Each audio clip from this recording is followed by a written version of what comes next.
And you probably remember my 2015 V-Strom that made me second guess my Honda Transalp that I literally just bought. So I bought this one and I have absolutely loved this bike. It's been fantastic. I had my Honda Transalp and I traded it. So what I ended up trading it for is this plus cash. So this is a Honda CRF 300L Rally. I got it from the guy. He's put risers on it, a different handlebar. He put these on it. I don't know what else he might have put on it, but I got this and $3,000. I then took the $3,000, added $500 to it, and I bought this. So this is another V-Strom 650. It's a 2014 model. And where this one, I paid $2,500 for it. The whole left side was busted off. It didn't have turn signal indicators. I've added a lot of things to it, like different mirrors. I added this, a bunch of other stuff. This one pretty much came, well, this is exactly how I got it, minus the tank bag that's over there that I'm not really sure if I'm going to keep. So I got this one, and now the difference is this one had 20,000 miles on it when I bought it. This one has 70,000 miles. But, let's see.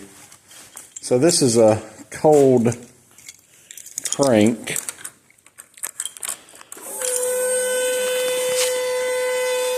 I'm just gonna, and there it is. 70,000 miles. So this guy's got these lights here. He's got deflectors here, and he told me these make a big difference with the wind. You got a Givi airflow windscreen on this one, which you can raise and lower, which to me is really cool. He's already put the same basic ones of these on here, which is really nice. It's already got the hand guards. Now mine are metal-ish. I actually prefer these.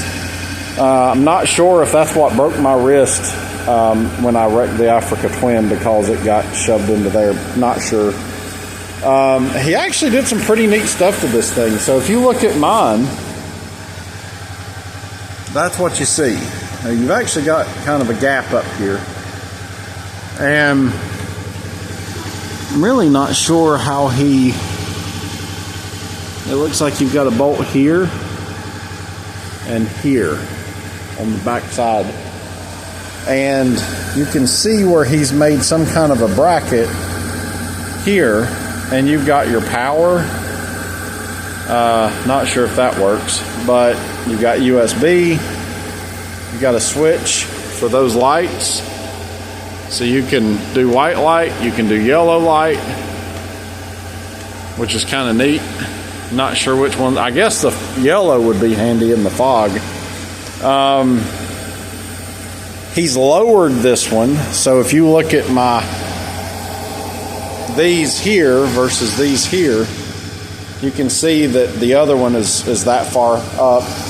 And it sits a pretty decent amount lower. So if you look at my 2015 versus this one, pretty big difference. It's got a skid plate, an actual skid plate, which I don't know. I'd almost put that skid plate on that bike and that one on this one, because this is really more road oriented. He's put some kind of a, I guess like a way to rest your leg on this one. Looks like it's been repaired here.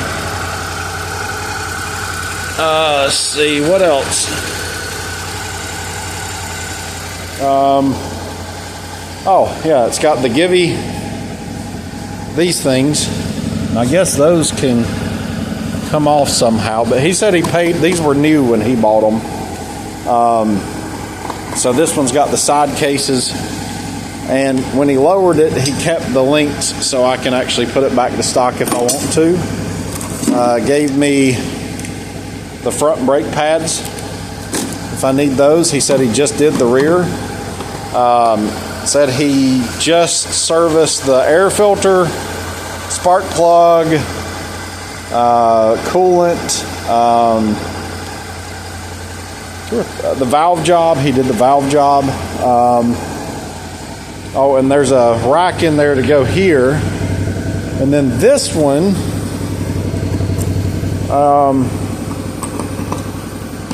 he had some other stuff in here. It's some kind of a tool that he made. Like, I guess so he could do something with the chain. Hey, there's a spare key. Look at that. And he gave me this windshield that he bought brand new, and he said he didn't like it, but I do have, see, I could replace that one with this one. Might make a big difference. I don't know. So you got that. But it's got the spool things down here. The tires are in pretty good shape, seems like. I don't know what they are. I'll have to look at them. But, oops. There's a motor. Looks like the stock exhaust. Pretty sure that's the stock exhaust. It is really cold in here, by the way. It's like 20 degrees. But that's it right there. Oh, and the seat. Yes, I forgot about that. So when I bought the Transalp, this seat, when I sat on this thing, and my dad sat on it, he was like, man, this thing's awesome. It is so much more comfortable. If you sit on this bike, it is just ridiculously comfortable. Now, this one is plushier. When you sit on this one, it is just like, man, oh, I could sit on that thing for hours. It's just comfortable. I'm really curious to see how it does on a long trip. I think that this might end up being my long trip bike, possibly. I've got another box like this that was on my Transalp. Actually, when I sold my Transalp, I kind of stashed it back here.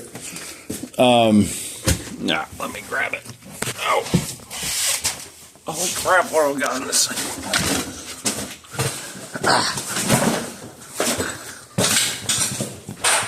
Okay. Sorry.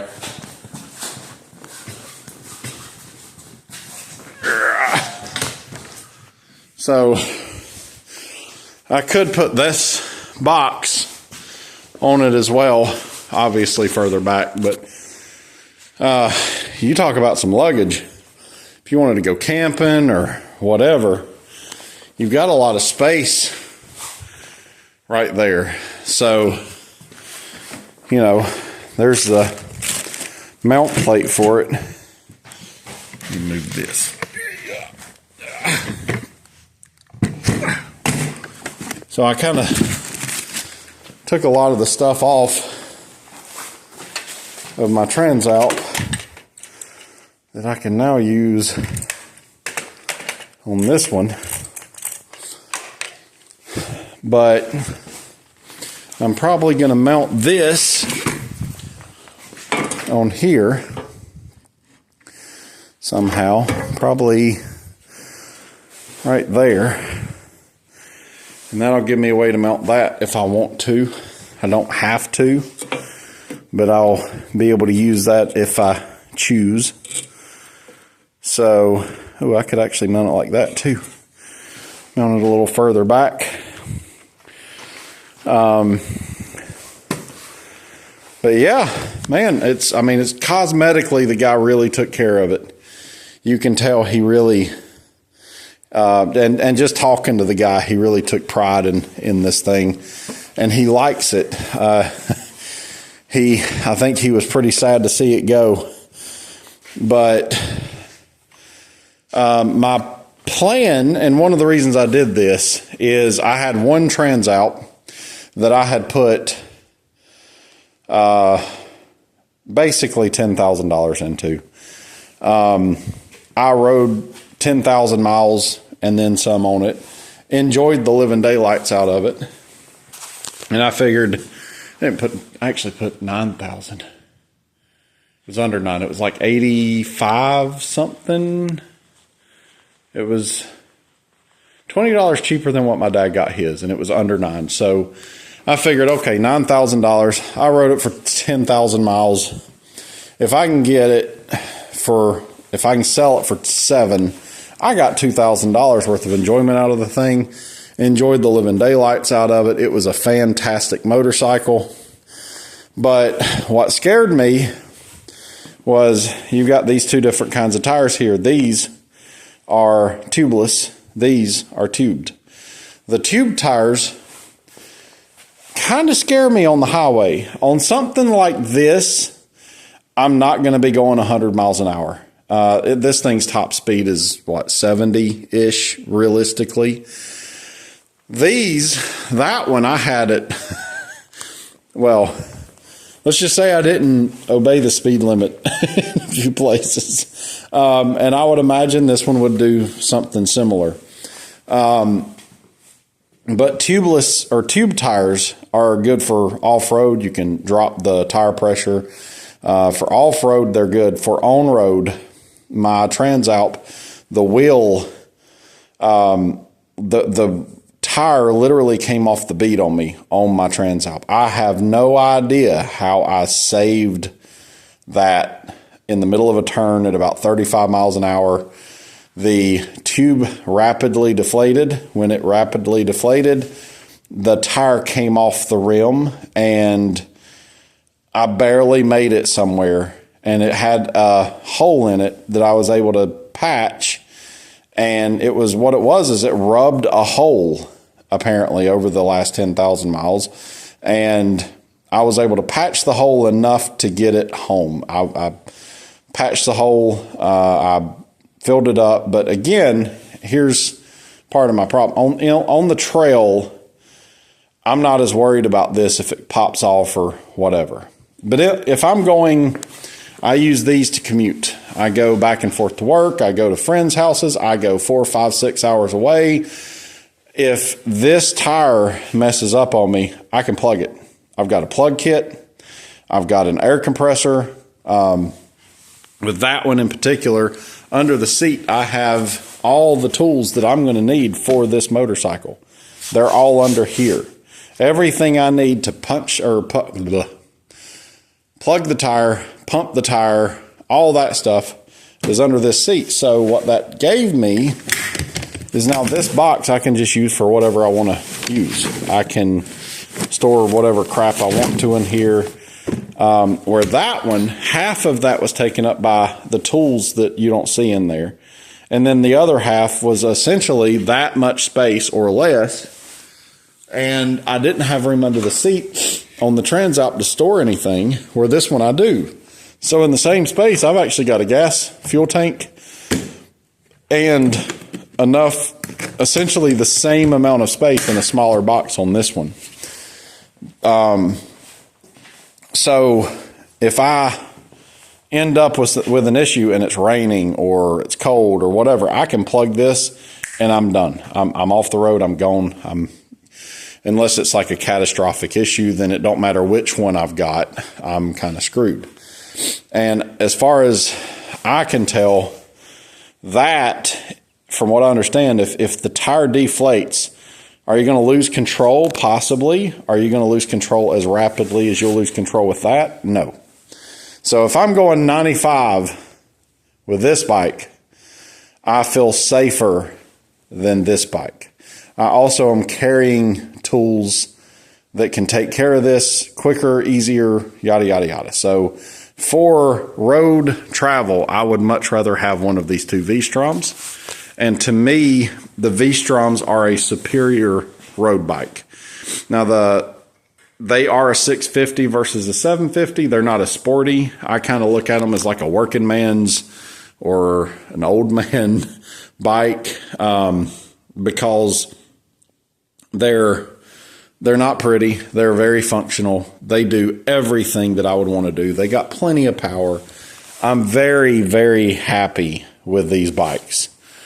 But, you know, they're not a Ninja or some of the other, I don't know. I don't really give a crap about that stuff. But some people care about appearances, and they're kind of ugly bikes, I guess. Now, that's on the road. That, to me, is a superior road bike. Now, what if I want to go off-road? Well, the Transalp had, I think, over 100 pounds of weight on this. This thing is light. I mean, I can manhandle it around. I think it weighs 300 pounds. I'm going to have knobby tires on this, where my Transalp are not quite road, but they're, you know, like a 80-20. I think I had Michelin Anarchy Adventures on them. And really, your tires are going to kind of dictate where you can go. So that's a road tire. That's a road tire. That's going to keep me on the road. I could do some other stuff if I want to. And what I may end up doing is making this my road bike and giving that like your 80-20, 70-30 tires, because it is higher. It's got links that actually make it taller. So that bike actually is supposed to be lower than my Transalp, but I still tiptoe that one. Somebody's actually got a link that actually raised it. So they actually raised this bike. This one's lowered. So what I might end up doing is I might make this my road bike, that sort of my in-between bike, and this is my dirt bike. I've got a Hawk 250 that I started with, and I've ridden that literally up the side of a mountain. It's a great little bike, but my son has taken it over. I've got a Scamp 13-foot camper that I can pull behind my truck. I'm going to cut the tongue off. I'm going to extend it with a rail, and I'm going to put basically a way that I can haul my two dirt bikes. So this one and my Hawk 250, it's outside. He kept it out there tonight. But that way I can hook to my trailer, have this bike and his bike on the tongue, and pull the camper to go camp somewhere. And he and I have a fantastic way to bond. So again, if I'm going to go on the dirt, this is a much better bike. It's going to be set up with knobby tires, which I need new tires for it. And it's going to be set up more for off-road. But it will still do 70-ish miles an hour.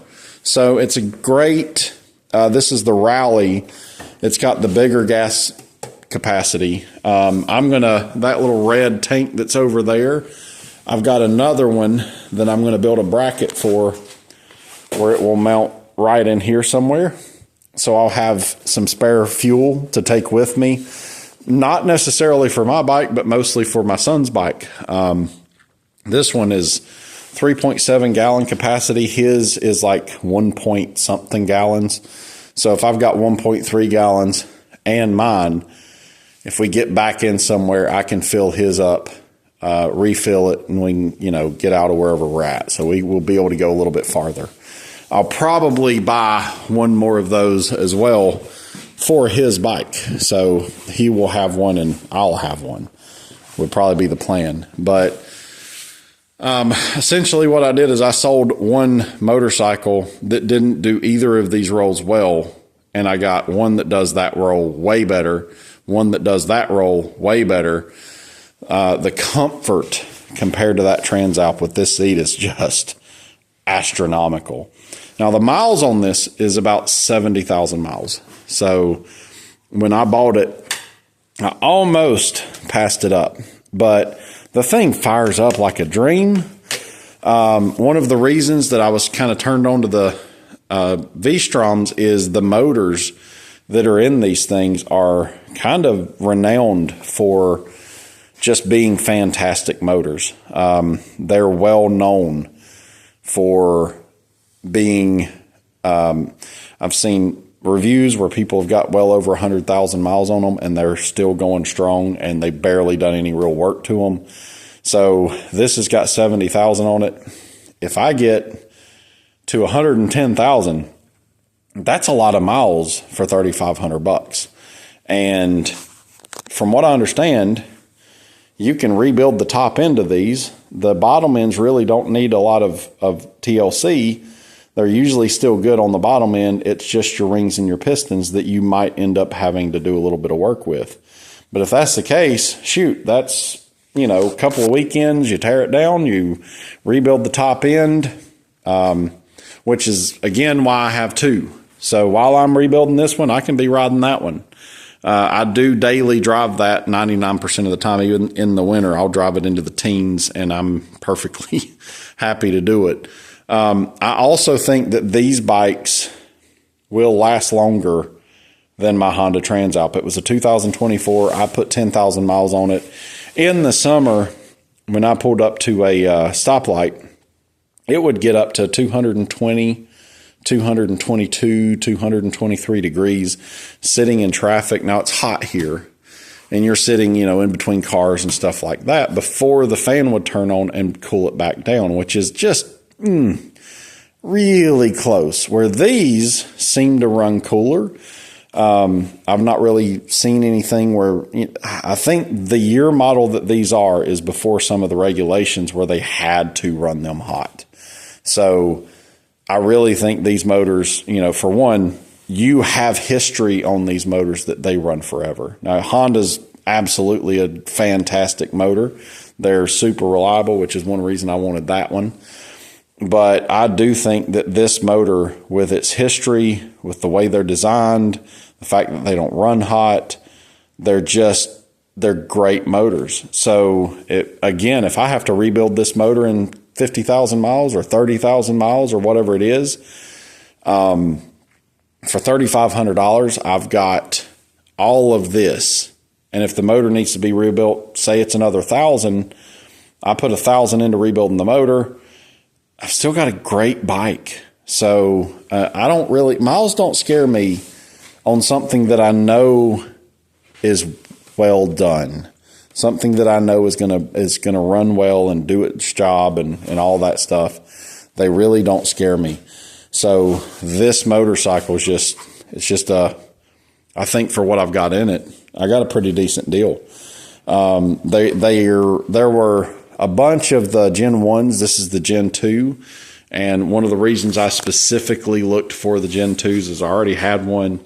So I've already started buying chains and sprockets and body panels where I accidentally ordered some extra ones and things like that. So God forbid my buddy falls down on this bike and busts it all to pieces or hits something and blows up the motor or whatever, I now at least have a parts bike. And what I'm probably going to do, just to be completely honest, is swap this seat over to mine. So whichever one I'm riding is probably going to get the more comfortable seat. And I don't know. I think I'm going to leave this all as it is with the addition of the rack there for the possibility of that box. Just because, this would be the perfect road bike. It's already kind of set up for it. So that might be something that I just keep it like it is, but I don't know. We'll see. But man, I might try to find me another one of these seats, to be completely honest, and put on that thing. But tell me what you think. I think for what I've got in both of these bikes, I'm pretty happy. I have specialized to the roles of motorcycles that I like. I've duplicated. I have two of the dirt bikes. I have two road bikes that are semi-adventure bikes. And I like that. I've also got this one in here, the little Grom clone that, I don't know. I don't know what I'm going to do with this one. My kids, I bought this specifically so my kids could learn the clutch. It was smaller, approachable. My son rode the fire out of this thing, and at the time, the red one, which he was a little afraid of, the Hawk 250, he ran it into a tree the first time he got on it. So that one was $1,500 shipped to my door. He rode it. He learned clutch control. He learned a lot of the fundamentals on that motorcycle. It was worth $1,500 to me to buy that, for him to learn that. And now, you know, if one of my daughters want to ride it, great. If not, then maybe I'll sell it at some point. But I'm going to take the tag off of that one. I did tag it, and I'll probably transfer the tag to that one, the red one. Be a little bit cheaper, and I really don't take that one on the road anyway, and I can always tag it later if I need to. But these are going to be my my little motorcycle fleet. And part of the idea was because I do have 2 of those and 2 of these. I've got a buddy that likes to ride with me. I now have 2 road bikes that are basically perfectly matched. We can hit the road with these bikes and head down wherever we want to go. He can take my other little 250 that I've got, and I can ride this one, and we can go up to, you know, there's a Uwharrie National Forest, and they've got riding trails and things like that we can take that one on. So it's 45 minutes an hour from my house. So he and I can jump on those. They're both road legal. They're both tagged. They're both, you know, 60, 75 miles or 60 miles an hour, realistically. On back roads, we can just ride up there, take an hour on the highway, take these bikes, and go have a great time on those trails and then drive them home. Or if we want to go to the mountains, we can hop on those. We can go have a good time. When my son gets a little bit older, he's got a bike that he could, you know, possibly get started on and learn how to ride and things like that. So, I don't know. I think it's going to work out pretty good. I like it. So, again, if you have any comments or suggestions, let me know. So, have a good day. Bye.